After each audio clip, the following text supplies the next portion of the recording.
오늘 먼저 준비해 주신 내용 한번 함께 살펴보도록 네네네네. 하겠습니다. 일단 오늘도 역시 장이 좋았습니다. 음. 어제 이어서 맞아요. 계속 지금 장이 좋은데 일단 오늘은 좀 제목을 마지막에 붙이는 걸 깜빡하고 왔는데 일단 소문에 사서 뉴스에 팔까 말까라는 말까. 제목으로 좀 시리즈를 준비했습니다. 일단 팔아야 돼요, 말아야 돼요? 팔까 말까니까 일단 정석적으로 우리가 생각을 해보면 네. 뉴스가 나왔을 때 한 절반 정도 팔고 네. 또 그 뒤에 좋은 소식이 나는 걸 또 기다려 볼 수가 있고 음. 좋은 소식이 안 나오면 떨어질 수가 있고 좋은 소식이 추가로 더 나오면 네. 추가 상승을 할 수가 있으니까 뭐 그런 식으로 기계적으로 좀 대응할 수 있는 것과 관련된 이야기들을 좀 모아서 오늘 해보도록 좋습니다. 하겠습니다. 네. 일단 다다음 주에 기대하고 있는 게 네. 일정이 또 있습니다. 얼마 전까 지난주 그러니까 2주 전부터 이제 말씀드려 온 것들 중에 특별한 깐부 회동과 관련된 일정이 있었던 게 이제 마이크로소프트 빌 게이츠 방안도 있었고 또 추가로 LG의 구강모 회장님께서 엔비디아 젠슨왕과 네. 실리콘밸리에서 미팅한다 뭐 이런 이야기들이 있었는데 이것들이 일정이 어제 나왔습니다. 어제 새벽에 나왔고 그다음에 지금 다다음 주로 기대되고 있는 게 그다음에 현대차 CEO 인베스터 데이입니다. 이런 것들에 대해서 좀 말씀을 드려보겠습니다. 일단 오늘 이제 뉴스가 며칠 전에 일정이 나왔습니다. 네. 8월 10일 날 나온 뉴스를 좀 가져왔는데요. 네.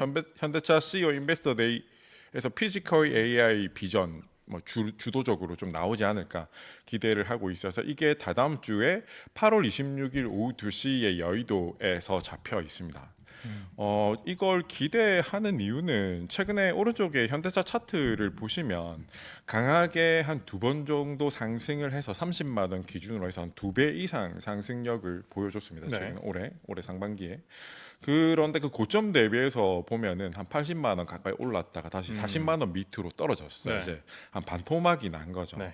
최근에 있었던 것들 중에 하나가 상승이 강했었던 게 뭐 젠슨왕과 관련된 뭐 그 GPU 칩도 있었고 네. 그다음에 뭐 새만금의 투자 관련된 계획도 있었고 네.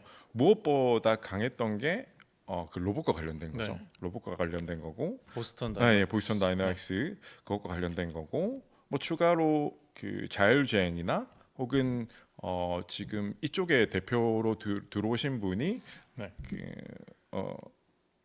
엔비디아랑 그다음에 저기 테슬라 네. 이쪽에서 주요한 업적을 쌓아 오신 분이 이제 중심을 맡으면서 이런 기대감들이 추가로 상승을 하면서 많이 올랐고 이제 최근에 조정된 것들은 또 한번 생각해 보면 그런 기대감들이 조금 많이 줄어들었죠. 네.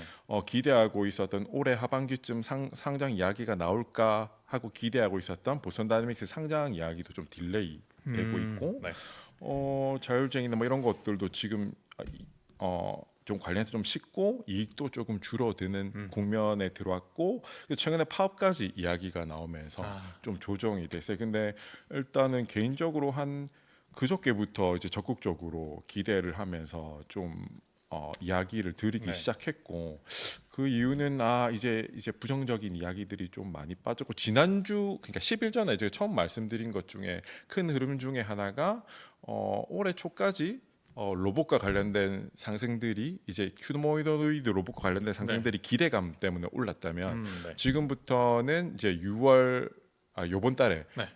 중국의 1위 하는 유니트리라는 기업 네네. 상장 이야기가 지금 계속 강하게 나오고 있고 지금 청약 경쟁률을 보니까 5,000대 1이 넘었더라고요. 굉장한 경쟁률이 나오고 있습니다. 경쟁률이 나오고 있고 그다음에 이미 이익을 내고 있고 그다음에 그때 설명드린 것처럼 미국의 아마존에 많이 들어가고 있는 어질리티 로봇도 상장 준비를 하고 있고 지금 아마 하반기에 조금 있으면 테슬라 휴머노이드 로봇도 아마 이야기가 나올 겁니다. 그래서 지금 이번에 준비되고 있는 CEO 인베스트 데이도 굉장히 기대를 하고 있습니다. 혹시나 이 보스턴 다이너믹스 상장과 관련된 이야기가 나올까 저는 개인적으로 가장 그걸 좀 기대하고 있고 다른 것들도 뭐 추가적으로 나올 수 있지만 지금 최근에 이야기를 들어보면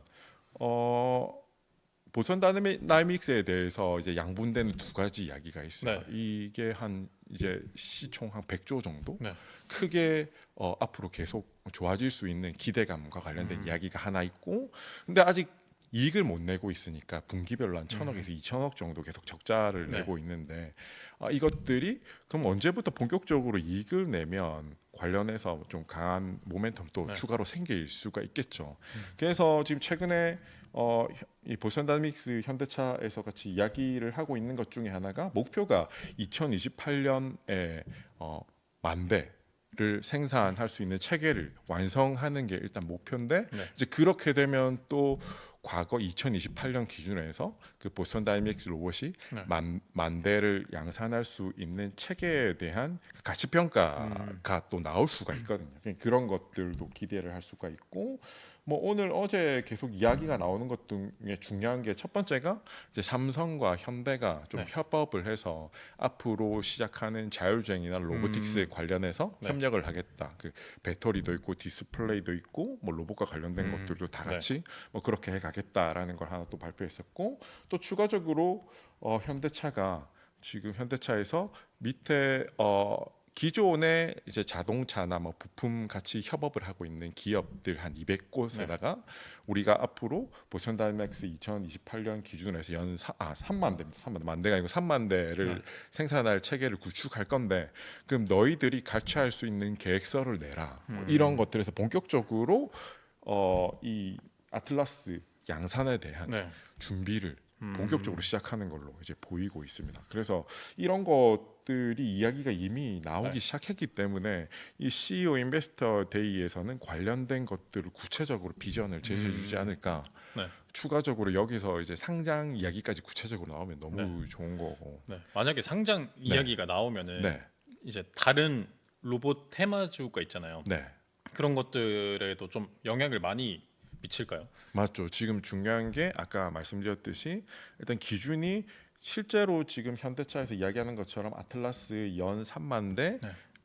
양산 가능한 이 공장이나 양산 준비가 만들어지는 게 2028년이 되면 그때 기준으로 3만 대에 대한 가치 평가를 해서 지금 현재 가격으로 할인을 해서 이런 가치 평가나 시가총액을 반영할 수가 있고 주가에 반영할 수가 있고 이제 그렇게 되면 이 현대차의 보스턴 다이내믹스 그 밸류 체인과 관련된 그런 기업들이 같이 이제 밸류를 받을 수가 있는 거죠. 이익이랑 평가를 받아서. 그러면은 네. 막 현대차가 지금 막 아반떼 신형도 나오고 네.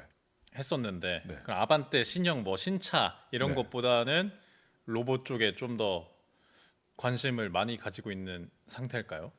예, 뭐 저희 개인적으로는 그런데 뭐 예를 들면 이런 게 있잖아요. 흔히 우리가 삼성전자는 다 아니까 네. 이제 삼성전자가 이제 가장 많이 전 세계에서 유명한 게 메모리 반도체고 그 다음에 시스템 반도체도 잘하기 위해서 노력을 하고 있잖아요. 그런데 이 PER 밸류라고 이게 우리가 이 삼성전자의 주가나 시가총액을 형성하는 데 있어서 이 기업이 만들어낸 이익에다가 PER 밸류를 몇 배를 곱해줄 건가 요렇게 이제 주가를 산정을 하잖아요. 그럼 여기서 보면 예를 들어서 메모리 반도체는 뭐 PER 10배를 준다고 치면 시스템 반도체는 더 어려운 거고 고난이도 기술이다 보니까 PER 20배를 주고 더 이렇게- 덜 벌어도 된다는 네, 거예요? 맞습니다. 이익은 더 작아도 밸류를 더 많이 줄 수가 있는 거죠. 그러면 현대차도 역시 마찬가지로 지금 하고 있는 사업이 기존의 그 내연기관 자동차, 그다음 전기차, 맞아요. 앞으로 자율주행, 그다음 로봇까지 하면 뭐 예를 들면 내연기관 자동차에는 밸류를 뭐 PER 5를 주고 뭐 전기차에는 뭐 10을 주고 그다음에 자율주행에는 뭐 20을 주고 뭐 로보틱스에는 100배를 30이나 50을 주고 이렇게 할 수가 있는 거죠. 근데 그거를 좀 복합적으로 생각을 해서 네, 투자를 할 때 참고를 해야겠네요. 그러면 맞습니다. 이게 뭐 현대차가 앞으로 어느 쪽 로봇에 대해서 더 성과를 많이 낼 건지 아니면은 뭐 EV 관련 자동차에 성과를 많이 낼 건지를 네. 혼자 생각을 좀 해야 되나요? 아니면 그 전문가들이 계속 아. 이렇게 뭔가 형성을 해주니까 네. 그런 것들을 뭐 참고하시면 됩니다. 어, 골든 포커스를 보시면 제가 계속 팔로우를 잘 정리해드리도록 하겠습니다. 그래서 얼마의 가치를 또 안고 가야 되는지 네. 좀 정확하게 네. 인간이 정확할 수는 없지만 네, 좀 대략적으로 알려주시면 뭐, 거기에 맞춰서 투자 전략을 네, 세워보는 네, 것도 네. 참 좋을 것 같습니다. 네. 그리고 뒤에 하나를 더 가져왔는데 요거도 역시 좀 이 제가 존경하는 이 증권 업계 쪽의 거인이신 분이 이 보고서를 메리츠 증권의 이제 자동차 쪽에 베스트 애널리스트 분이 네. 있거든요. 지금 또 이름이 기억 안 나는데 이것도 역시 작년에 이 앞에 이제 차트를 보시면 실제로 한 30만 원 근처에서 작년에 뭐 매수를 실제로 많이 진행을 했고 네. 이때 이슈들이 많이 있었는데 밸류업에 관련된 네. 거였어요. 밸류업에 관련된 거였는데 이때 로직을 간단하게 좀 말씀드리면 아까 말씀드린 것처럼 지금 현대차가 지금 기대하고 있는 네. 뭐 자율주행이든 네. 아니면 로봇이든 이런 것들이 지금 당장 이익이 증가하는 게 아니라 네. 미래를 이런 것, 봤을 때. 예, 미래에 이런 가치들이 있기 때문에 거기다가 밸류를 부여해 주는 네. 거거든요. 그럼 여기서도 보면 이제 테슬라가 엄청 네, 높네요. 로직은 이게 작년 11월 19일 날 기준입니다. 11월 19일 날 기준인데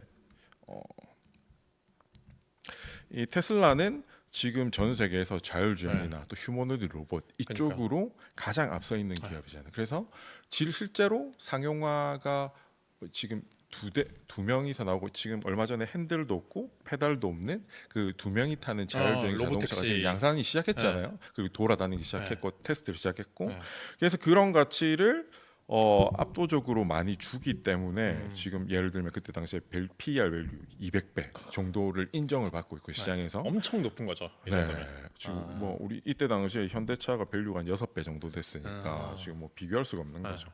그리고 그 다음으로 중국의 샤오펑이라는 기업이 있어요. 이 기업 같은 경우에 대충 이야기하면 테슬라 따라잡기를 해요. 테슬라 자동차가 만들어지면 그거를 사서 자기들이 다 분해를 해가지고 완전 네, 벤치마킹. 따라가기 하는 거죠. 따라가기 하고 그래서 자율주행도 따라하고 뭐 로봇도 따라 만들어요. 예, 작년 4분기 초에 네. 사람처럼 걷는 로봇이 그때 왜 발표를 하면서 굉장히 곽강을 받았었거든요. 그러면서 그때 당시에 밸류를 한 50배 정도 받고 그다음에 샤오미도 예전에는 휴대폰 만들고 뭐 이런 걸 되게 맞아요. 유명했어요. 그 전에도 통신 장비로 전 세계 1위 하던 통신 장비로 미국의 블랙리스트가 되기 전까지는 그랬었는데 그 샤오미에서도 역시 포르쉐 닮은 자동차 맞아요. 전기차 나오면서 봤어요. 굉장히 유명해졌어요. 네. 그리고 로봇 관련된 것들도 하고 이러면서 PER 20배를 받고 그러니까 이때가 현대차 같은 경우에도 앞으로 이런 모습들처럼 우리가 따라갈 수 있으니까 PER 10배, 20배 앞으로 받을 수 있을 거다. 뭐 이런 로직이 나온 거죠. 200배까지는 못 갈까요?